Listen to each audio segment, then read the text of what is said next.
In the small town of Ashford, there was an old, decrepit house known as the Clendenning House.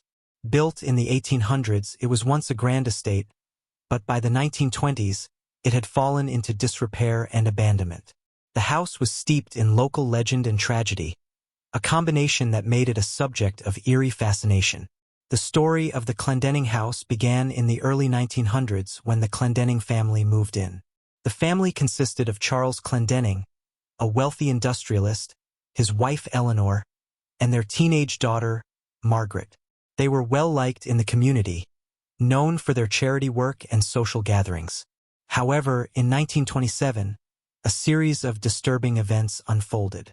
Charles Clendenning mysteriously vanished one night. Despite a thorough investigation, no evidence of his whereabouts was found, and he was eventually declared missing. His disappearance cast a long shadow over the house, but the family continued to live there. Several months later, Eleanor Clendenning was found dead in the house under peculiar circumstances. The official cause of death was listed as a heart attack, but she was discovered in the middle of the living room, clutching a tattered diary with a look of sheer terror on her face. The diary contained incoherent scrawls about shadows in the house and voices calling her name. Margaret, deeply affected by the loss of her parents and plagued by the strange occurrences in the house, moved away to live with relatives. The house was left to decay, and over time, it became a source of urban legends. Locals spoke of strange lights in the windows and unsettling noises coming from the house at night. In the 1940s, the house was sold to a new owner, a man named Harold Jennings. Jennings, a skeptic of the supernatural, dismissed the rumors and decided to restore the property. He hired a team to begin repairs, but the work was plagued by inexplicable setbacks. Tools went missing, workers reported hearing footsteps when no one was around, and strange drafts seemed to blow through sealed rooms. One night, Harold Jennings vanished without a trace. His disappearance was the final blow to the Clendenning House's reputation. The authorities investigated, but there were no leads, no clues, and no sign of Harold. The house was once again abandoned, and the mystery of Harold Jennings's disappearance added a new layer of intrigue to the house's dark history. Years passed, and the house continued to stand as a symbol of eerie mystery. In the 1980s, a group of local historians, intrigued by the house's history, decided to investigate. They hoped to uncover the truth behind the legends and the strange occurrences that had plagued the property. The historians discovered the old diary of Eleanor Clendenning in the attic, along with other documents that had been left behind. The diary's entries became more frantic as Eleanor described her growing fear of something unseen in the house. One particularly chilling entry read, "The shadows are closing in. I hear them whispering my name. They want us all to leave or worse, to stay forever." The historians also found photographs of the house from different decades, but one photograph, taken in the 1940s, stood out. It showed a dark figure in the background of a picture of the living room, a shadowy outline that did not match any known person. Despite their findings, the historians could not make sense of the events that had transpired. The house was eventually demolished in the late 1990s, but the land where it stood remained vacant. The stories and rumors surrounding the Clendenning House continued to circulate, and the mystery of the house and its inhabitants became a legend in Ashford. The Clendenning House, though gone, left behind a legacy of eerie tales and unexplained disappearances. A chilling reminder that some places carry an unsettling weight that lingers long after the structures themselves have vanished. Decades passed since the Clendenning House was demolished, but the story of the house and its eerie history continued to captivate the people of Ashford.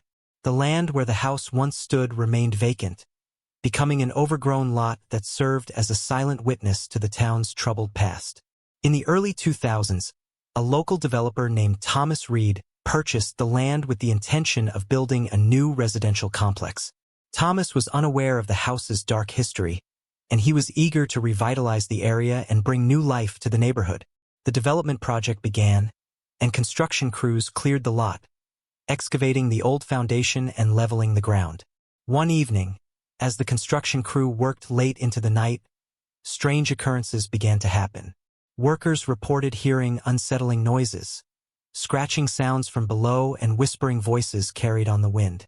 Some claimed they saw shadowy figures moving among the construction equipment. Despite these disturbances, the project continued. Thomas Reed, determined to push through the project, dismissed the workers' fears as overactive imaginations. However, as the new buildings began to take shape, the incidents became more frequent and more disturbing. One night, during the final stages of construction, a severe storm hit Ashford. The winds howled, and torrential rain battered the construction site. The storm caused a power outage, plunging the site into darkness. The crew, unable to work, took refuge in their trailers, but the storm seemed to amplify the already eerie atmosphere. As the night wore on, one of the workers, Jack, decided to investigate the site. He noticed that some of the equipment had been moved, and strange symbols had been etched into the ground where the old foundation had been. He recognized these symbols as similar to those found in Eleanor Clendenning's diary. Intrigued and unnerved, Jack took photographs of the symbols and returned to the trailer. The next morning, Jack showed the photographs to Thomas Reed. Reed, still skeptical but intrigued, decided to dig deeper into the history of the land. He visited the town archives and uncovered the story of the Clendenning House and its tragic past. The unsettling coincidences and the discovery of the symbols in the photographs made him question whether something malevolent was indeed tied to the property. Determined to uncover the truth, Thomas Reed sought out the surviving members of the Clendenning family. He tracked down Margaret Clendenning, who was now in her late 70s and living in a quiet town far from Ashford. Margaret agreed to meet with Reed and share her recollections. During their meeting, Margaret spoke of her childhood and the inexplicable events that had driven her family from the house. She revealed that, before they left, she had experienced vivid dreams of shadowy figures and heard whispers calling her name.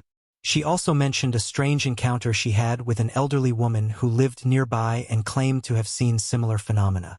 The elderly woman, named Agnes Thompson, was now in her 90s and lived in a small cottage on the outskirts of Ashford. Thomas Reed visited Agnes, hoping to gain further insight. Agnes recounted a chilling story of how she had witnessed strange lights and heard disembodied voices emanating from the Clendenning house.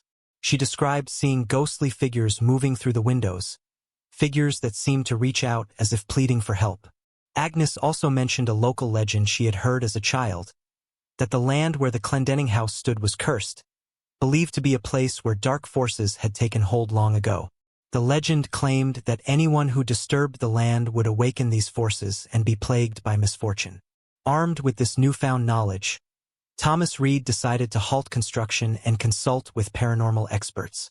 A team of investigators arrived, bringing with them specialized equipment to detect supernatural activity. They conducted a thorough investigation, setting up cameras and audio recorders throughout the site. The investigation revealed several chilling findings. The audio recordings captured disembodied voices and unexplained whispers.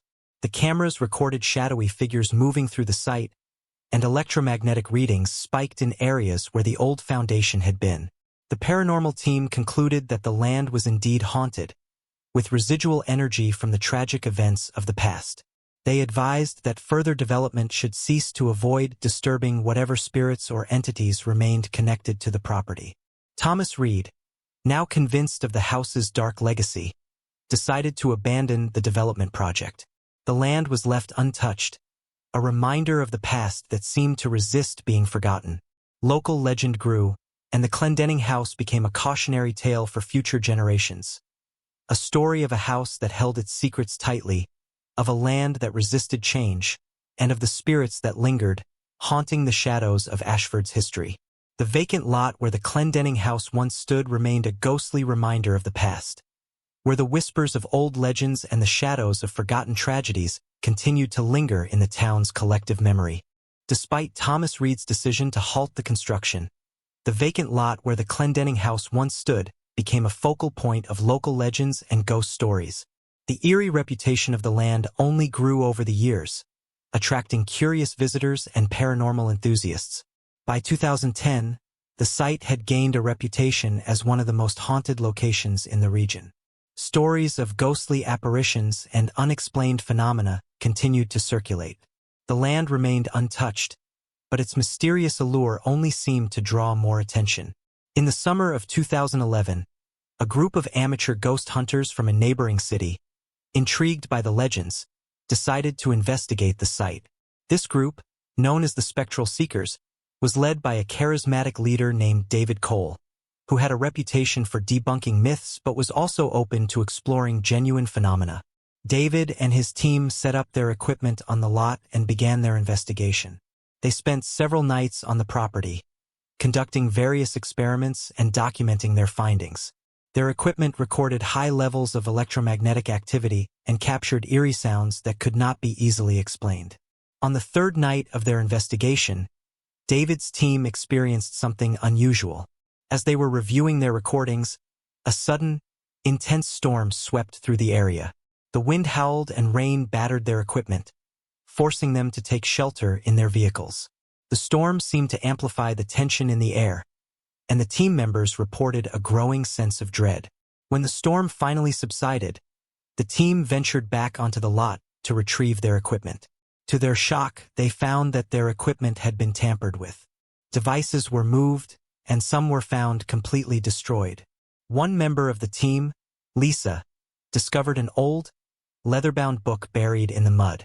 The book was filled with handwritten notes and symbols similar to those found in Eleanor Clendenning's diary. The book appeared to be a grimoire, a book of ancient spells and rituals. Its pages detailed dark rites and rituals intended to summon and control spirits. The team was both fascinated and horrified by the find.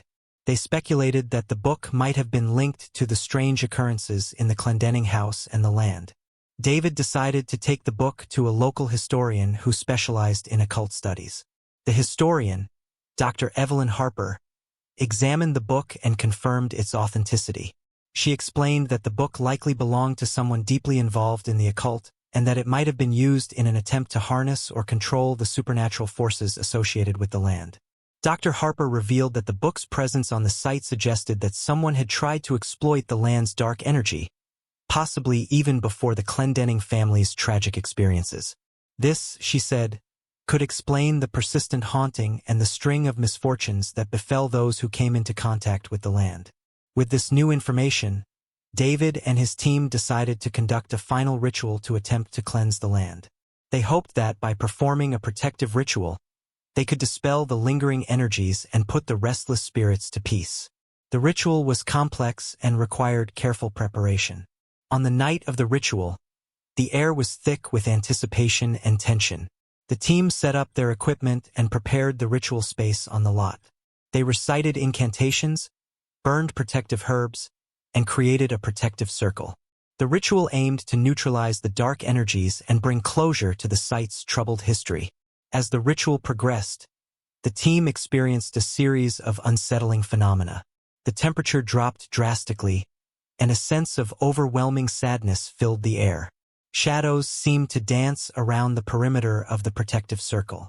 Despite their fear, the team continued with the ritual, determined to see it through. When the ritual was complete, the atmosphere on the lot changed. The oppressive feeling lifted slightly, but the team felt an overwhelming sense of exhaustion and melancholy. They left the site, hoping that their efforts had made a difference. In the days following the ritual, the site seemed quieter. The once frequent reports of supernatural activity decreased, and the lot remained undisturbed. The land seemed to have settled into an uneasy calm. Some locals believed that the ritual had succeeded in calming the restless spirits, while others remained skeptical. David Cole and the Spectral Seekers returned to their city, their experience at the Clendenning House having left a lasting impression on them. The grimoire was carefully stored in a secure location, its secrets preserved for future study. The lot where the Clendenning House had stood continued to be a place of intrigue and mystery, but the frequency of paranormal reports diminished. The story of the Clendenning House, with its history of tragedy, mystery, and haunting, remained a powerful legend in Ashford. The site became a symbol of the unknown, a place where the past and the supernatural intersected, and a reminder of the enigmatic forces that lingered just beyond the veil of the ordinary. Don't forget to subscribe and like if you liked this story. The unsettling calm that followed the spectral seeker's ritual seemed to last for only a short time. By the summer of 2015, strange events began to resurface on the Clendenning lot. Though the frequency of paranormal reports had diminished, new, unexplained phenomena began to occur. Local residents started reporting unusual occurrences near the old site. Some claimed to hear disembodied voices in the dead of night, while others reported seeing shadowy figures moving through the overgrown lot. These reports were accompanied by a series of inexplicable events: electrical disturbances in nearby homes and eerie cold spots that seemed to appear out of nowhere. The renewed activity caught the attention of a new group of paranormal investigators, led by a seasoned investigator named Emily Foster. Emily had heard about the Clendenning House's dark history and was intrigued by the recent resurgence of activity. She and her team, known as the Midnight Searchers, decided to revisit the site to determine if the spirits had returned or if something else was causing the disturbances. Emily and her team arrived at the lot in late August. The overgrown vegetation had begun to encroach upon the space, reclaiming it with wild plants and brambles. The team set up their equipment, including cameras, audio recorders, and electromagnetic field detectors. They planned to spend several nights on the lot, hoping to capture evidence of the phenomena and perhaps gain a clearer understanding of what was happening. On their first night, the team experienced a series of unsettling events. Their equipment malfunctioned repeatedly, and several team members reported hearing whispers and seeing flickering lights. Emily, focused and determined, began to investigate the source of these disturbances. While reviewing the footage from their cameras, Emily noticed something alarming. In one of the recordings, a shadowy figure appeared near where the old foundation had once been. The figure seemed to move with purpose, almost as if it were searching for something. The team also captured strange patterns of electromagnetic activity in the same area. Emily decided to dig deeper into the site's history. She revisited local archives and interviewed longtime residents who had experienced paranormal phenomena. One elderly woman, Mrs. Jenkins, revealed a chilling story she had kept to herself for years. She claimed that she had seen a figure in old-fashioned clothing wandering the lot at night, always around the anniversary of the Clendenning House's most tragic events. The Midnight Searchers decided to conduct a special investigation on the anniversary of the Clendenning family's disappearance. They hoped that by timing their investigation with the date of the original events, they might uncover more about the lingering forces on the site. As the anniversary approached, the atmosphere on the lot grew increasingly tense. The team felt an oppressive weight in the air, and their equipment showed heightened levels of electromagnetic activity. On the night of the anniversary, the team conducted a vigil, performing a ceremonial cleansing to attempt to address any remaining negative energies. During the vigil, Emily and her team experienced an intense series of paranormal events. The temperature dropped sharply, and a thick fog rolled across the lot. Their cameras captured fleeting images of ghostly figures, and their audio recorders picked up a chorus of whispers. Among the voices, they could clearly hear the names Eleanor and Charles. At one point, Emily felt a sudden, icy cold touch on her shoulder. She turned around to see a spectral figure, a woman in early 20th century clothing, looking both forlorn and desperate. Emily tried to communicate with the apparition, asking what it needed and why it remained tied to the site. The spirit of Eleanor Clendenning, though unable to speak clearly, seemed to convey a sense of unfinished business and a plea for release. Emily and her team conducted a series of rituals and prayers, hoping to provide the spirit with the peace it sought. As the night drew to a close, the phenomena began to subside. The oppressive atmosphere lifted slightly, and the team felt a sense of quiet calm settling over the lot. Emily felt a profound sadness but also a sense of accomplishment. They had managed to make contact with the spirit of Eleanor and had attempted to address the lingering issues that seemed to tie her to the land. In the weeks following the anniversary, reports of paranormal activity on the site decreased. The site remained vacant, but the sense of foreboding that had once permeated the land seemed to have lessened. The Midnight Searchers left with a renewed sense of purpose, having confronted the past and sought to bring closure to a haunting legacy. Though the Clendenning lot was still a place of mystery, it had become a quieter, more subdued site. The story of the Clendenning House continued to be a topic of fascination and legend in Ashford, but the recent investigations had offered some measure of peace. The tale of the Clendenning House, with its tragic history and enigmatic hauntings, remained a powerful reminder of the ways in which the past can linger and influence the present. The lot where the house once stood became a testament to the enduring mysteries of the supernatural and the relentless quest for understanding. Don't forget to subscribe and like if you liked this story.